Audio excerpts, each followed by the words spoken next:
So in the last class, we discussed about something performance optimization, right? So anything whenever we develop a product, so it is required that it gives good performance, right? The product gives good performance.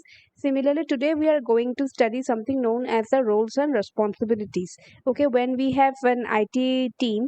So that roles and the roles are divided, and each roles, like we have a director, we have a CEO, maybe, or we may also have some CIO, which is known as a chief information officer. So all the roles are divided, and similarly, if with the roles comes with the different responsibilities, like you, we all are individual human beings, right? But your when you go to a college or university, when we go to the college, our roles gets differentiated. Like, so I become I become a faculty, you people become a student. So each of you have a, like, each of us have a responsibility to play. Like, my responsibility is to teach you people, right, to guide you people, to help you people. And your responsibility is to, like, people have to give the exam, you need to attend the classes, and if any work has been assigned, you need to do that. So these are the responsibilities. Similarly, in an IT company, the roles are divided. Okay, suppose the first let me share the slide. Okay. um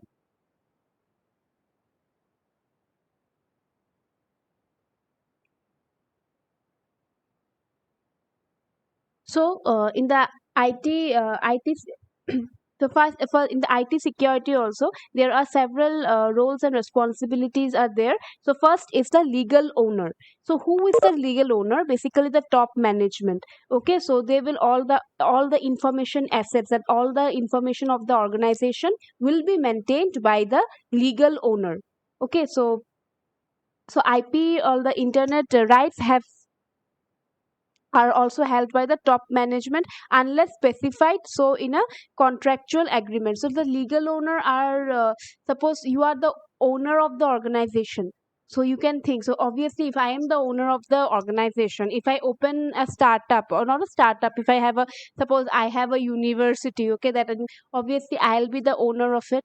So I'll have all the information, I have the right to the information, all the information, what is happening in the organization, what is going on, I have the right to know it. So basically I am the legal owner. Okay, next is the now you have, now what will be the responsibilities of the legal owner? Like, you can, being a legal owner, I can update the information. See, in what happens if I have my own university, apart from the standards I am following, like the AICT or the UGC, the rules can be mine, right? It's my university, I can, based, like, I can allow the students to, like, whether the students should wear the uniform or not, the, or like how many times the exam evaluations will be conducted. So all depends on me, because I'm the top management. Similarly, in IT companies also, the rules and regulations will vary. So again, we have to also, I have the right to identify and classify the assets. So all the assets I have to identify the properties, then all the control I have, where is my staff working, all the control I have, because I am the owner of the organization. So I have everything, right? Permission from everything. So if I want to remove any person from the organization, that totally upon me, right? Next is the CEO. So, who is the CEO? So, the ownership of the information assets will be delegated to the CEO of the organization. So, I recruit someone, being the legal owner. So, I recruit from the top management only. Suppose I give the responsibility to some other person to run the organization. So, that person is known as the CEO. So, all the, like, if I can share my rights also with being the legal owner, like. They can share the rights with the CEO. Like, you have the, suppose salary. If I have a big organization, I need to pay the salary to the employers, right? So it's not possible for me to, like, sign every check possible, like, or do pass on. So I give certain responsibilities, certain tasks I can share the CEO, that you have the right to deal with it. Okay, I'm not taking the entire responsibility. The CEO has the authority to do it. Okay. Again, if the CEO wants that it's too the work is too much, he can just find some people and and they can share the task among themselves. So they are the if suppose CEO of the organization, they can have directors under them. Okay, so they can appoint directors, and the directors like they also share have the responsibility. So that is a CEO. Okay. And also here you can see the top management will legally own all the information assets, but here also the CEO also has the authority to authority to own the information assets, that all he has the right to information, to know the right about the organization, because CEO has should be like access it's access information should be accessible to the CEO. Like we have so like big CEOs, I think Google CEO is there. He's not the owner of the organization. Of he's not Sundar Pichai, right? He's not the owner of the organization, but he is the CEO. So he has whatever right, like right decisions need to take. He need to take to run the organization to reach to like so that their organization can flourish. So all the decisions they can he can take it, but he is not the owner of Google. Owner is someone else, right? Okay. Moving to the director of the information management. So director, what is the role of the director is to ensure that the all information resources are managed, and also corporate assets, and helps in providing strategic direction for the information system management. Now I told you CEOs will be the head, and under him directors will be there. Okay, so director for the information management will be there. So he has a responsibility what he will manage all the information how the information should be passed on to the employers. They will advise on the information security management practice to the organization, and also provide strategic direction. So if the employers are or the employees are facing any problem, so they will report it to the director that they are facing an issue, and they can just complain it. So they will help also in the development and implementation of the information security practices, policies and procedures, so all the standards. Because the so for in that case, because he is someone who will give a strategic plan, who will advise. If I am facing, being an employee, I am facing some issue, I can contact the director and he'll give strategic advice. That means the director too needs to be highly knowledgeable. He should have required experience, so that whenever any employee faces any issue, okay, he is able to resolve it, or at least he can give a strategic decision. Okay, next we have the CIO, that is the Chief Information Officer. Okay, so who is the Chief Information Officer? So once we have seen the CEO, okay, so CEO, and now we have the CIO. So this term is basically CIO is terms comes under the IT department. Okay, so he is the CIO is the someone who is the head of who is the head of the like IT department, and who strategizes with the and IT strategies, all the strategies. So there should be someone, right, who like aligns the. When we were going for the previous classes, we were like studying that IT strategy should be in conjunction, should be in alignment with the business enterprise, or the enterprise goal, right? So who will look into that? So this is the responsibility of the IT strategy. Sorry, CIO. Okay, so he is responsible. The CI is responsible for identify and recognize the IT needs. So whatever IT needs are there, how many resources in what software, how much investment should be made.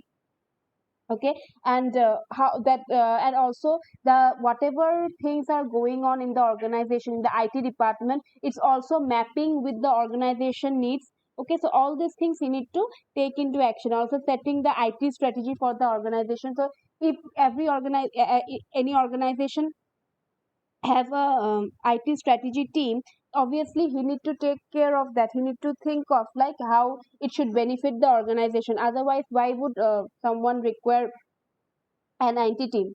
Okay. Also, you need to ensure that the CIO needs to ensure that the project and other initiatives are aligned, okay, to the organization, and also uh, so that the IT strategies whatever he developed provides enough benefit to the organization, maximum benefit.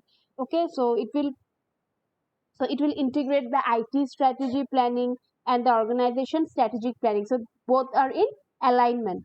So this person, actually this chief information officer, are someone who have worked in the IT department, who have suppose very good coding knowledge, okay, very good technical knowledge in IT.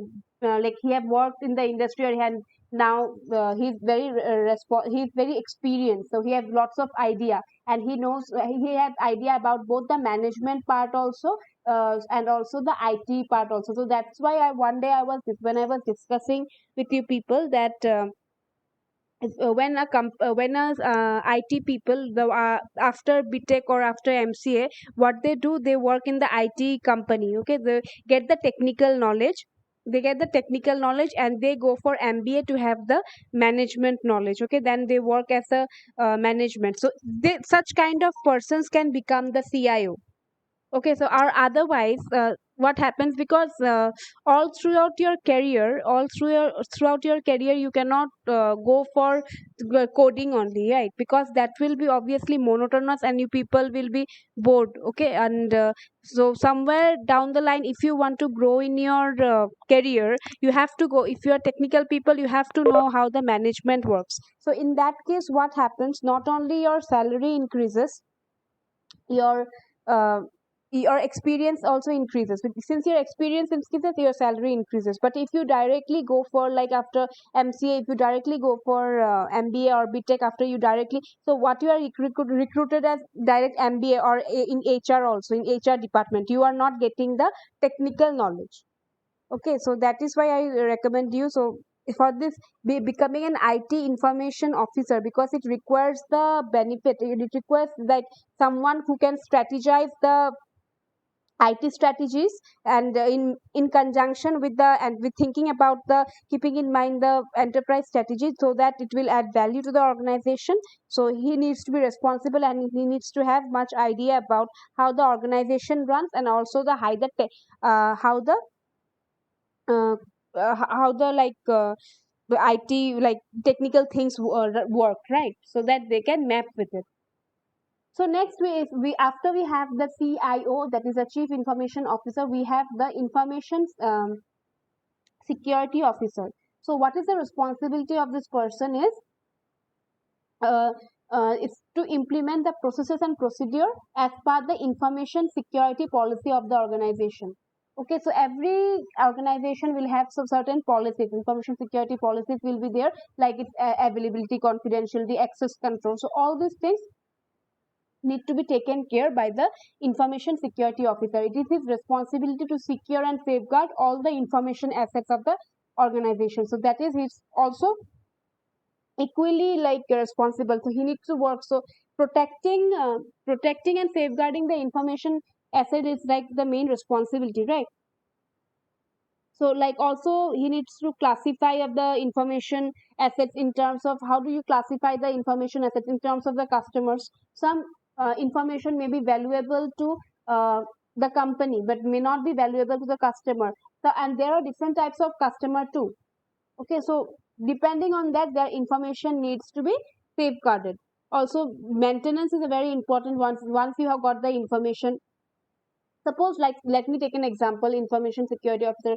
So you think we when we are opening a social media account, maybe a Facebook or Twitter or YouTube, so you are putting data, right? You are logging in Gmail also, we are logging in, so our data, so how it is handled, right? It is not so it is the maintenance part also, because we are providing the data, and this data is important, right? Because in any social media site we are giving our photographs, we are uploading photographs, so if that needs to be kept safe, right? It should not be like available everywhere.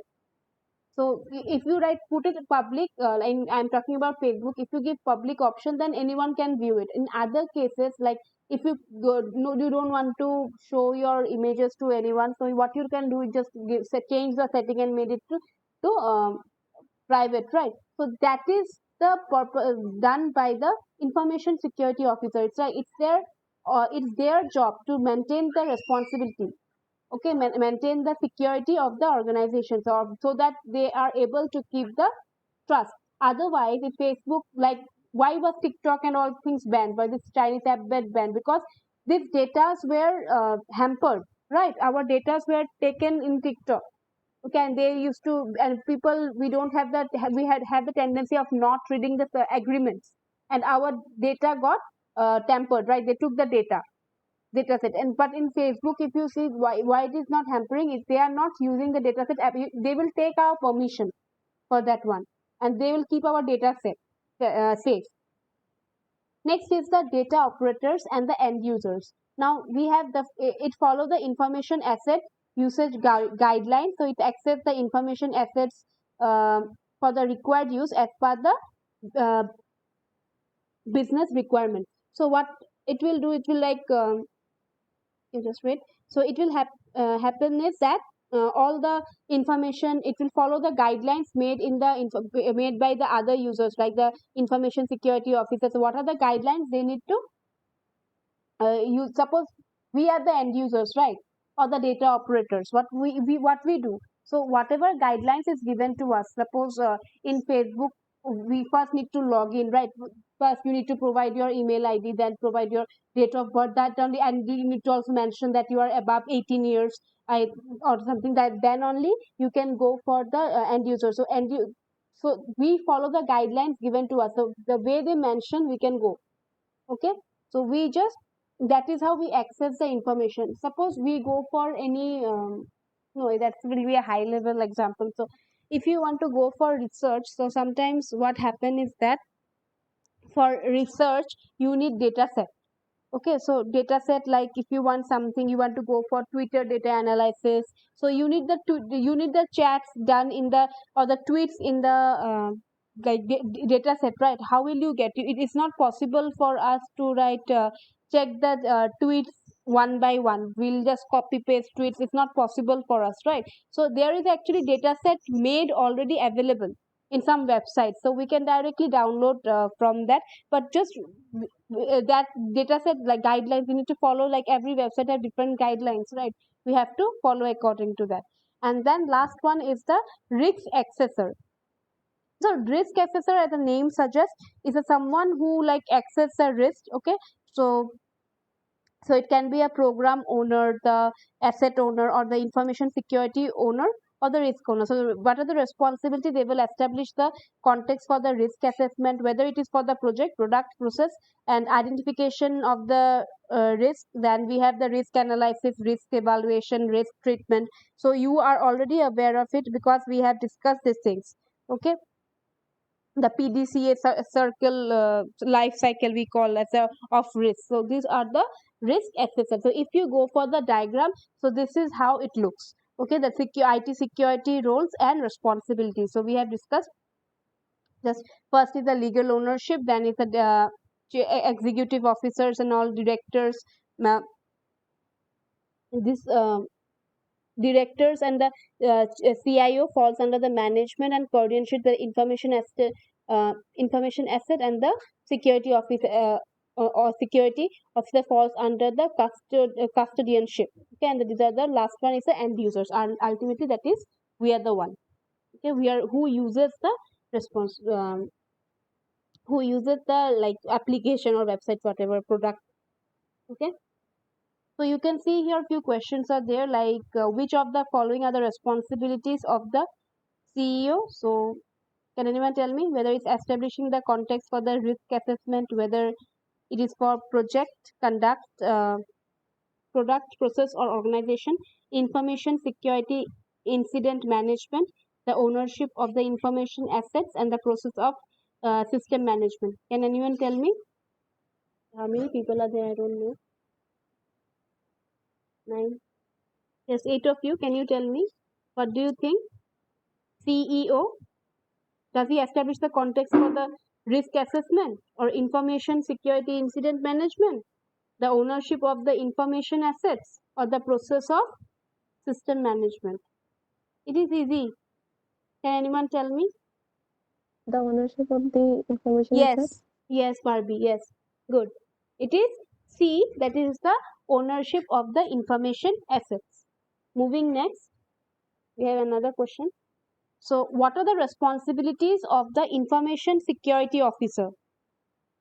So, creating awareness on duties, disaster process, change management, implementation for all the information assets, implementation of the risk treatment plan.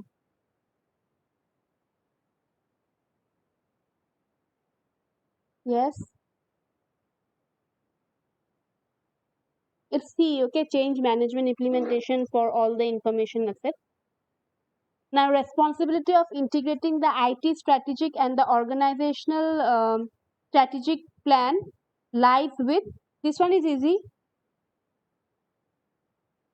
The responsibility of integrating the IT strategic and the organizational strategic plan lies within lies with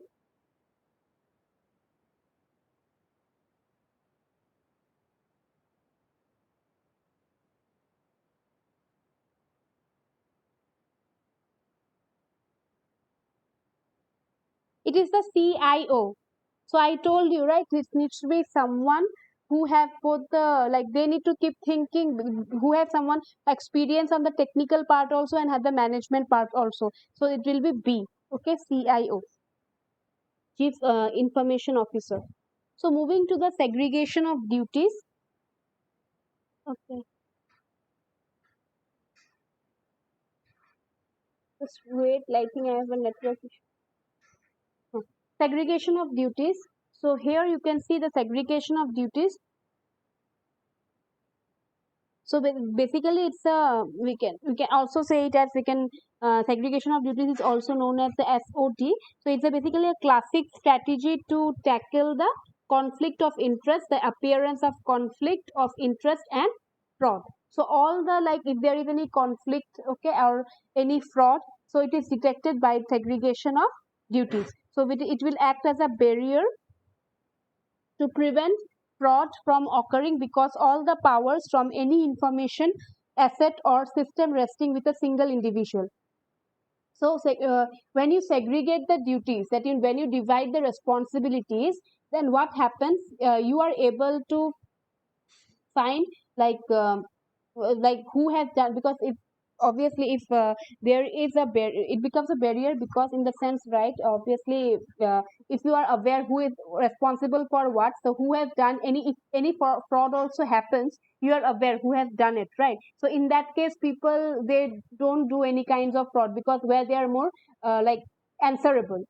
Then the first step is in implementing segregation or separation or segregation of duty, is to create an information flow diagram for the information across the organization.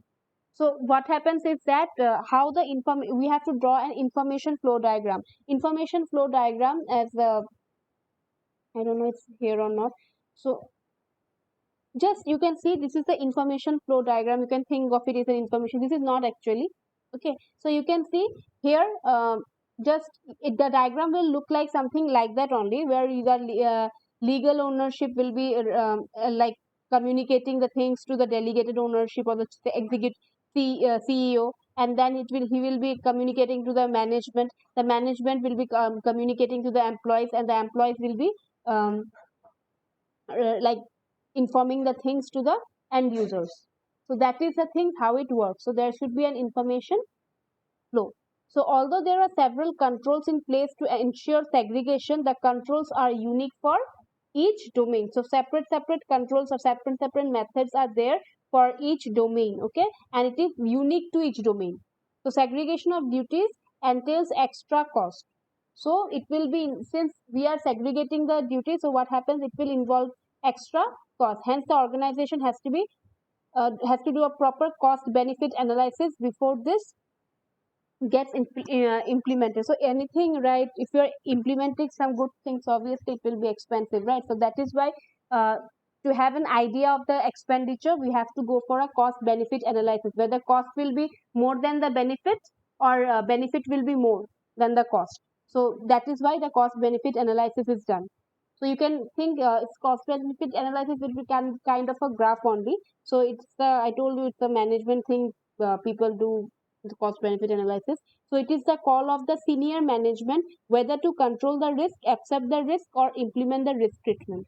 So you have already are aware of what are the risks are there, right? Where there are external risks, there are internal risks. External risk are comes from the external factors like so any politics, or like we have natural disasters. So all these are external risks, and internal risks that may come up with the project itself. Okay, some resources leave or the information gets leaked. All these things. Like all this, in case of risk, the decisions need to be taken by the senior management, that is the top management, whether they want to control the risk and how they can control it, and if they want to just ignore the risk. So I told you, right, it's not possible to completely minimize the completely like eliminate the risk, but yes, we can reduce the risk. So all these decisions are taken by the senior management. So in information technology, how the segregation is done, okay? So the auditors generally have better training and expertise to map business logic to information flow and suggest segregation of duties appropriately. The responsibilities of segregation of duties rest with the management. So what happens is that the auditors, who are the auditors? Auditors are someone who monitor the report, okay, who monitor whatever the works you do. Okay, so they have the better understanding, okay, so how the business logic should flow, okay, how the information should be passed. So they will suggest the responsibilities, and they will suggest to whom? The top management, and that management will then decide, will think about, okay, the whatever we agree with the auditors, so we can just go do accordingly, and if they don't agree, they can just follow work according to their own, because the top management, they don't have the time, like or they are hardly, because they are having a separate team of auditor team who monitor them. So they individual, the top management have lots of responsibility, they don't go for individual monitoring. So that is the purpose. So for daily operational purposes, compliance can be sought to review user access right to address. So all these things, like for the normal operation any organization, so all the things with user access rights needs to be accessed. What are the things and users can access? The internal audit cannot do this on a routine day-to-day basis, since the activity would result in segregation of duty issue. So internal audit is not possible in a regular day-to-day life, okay. So because the basic premise for audit is that the reviewer and the doer of the activity has to be different. So this was about the segregation of duty. Now tell me if you have any confusion in today's class. Responsibilities. So these are totally theoretical. If you go through it, I think if you can, people will easily understand. Okay. Any confusion? No, ma'am. Okay. So let me take the attendance then. If you don't have confusion, just wait.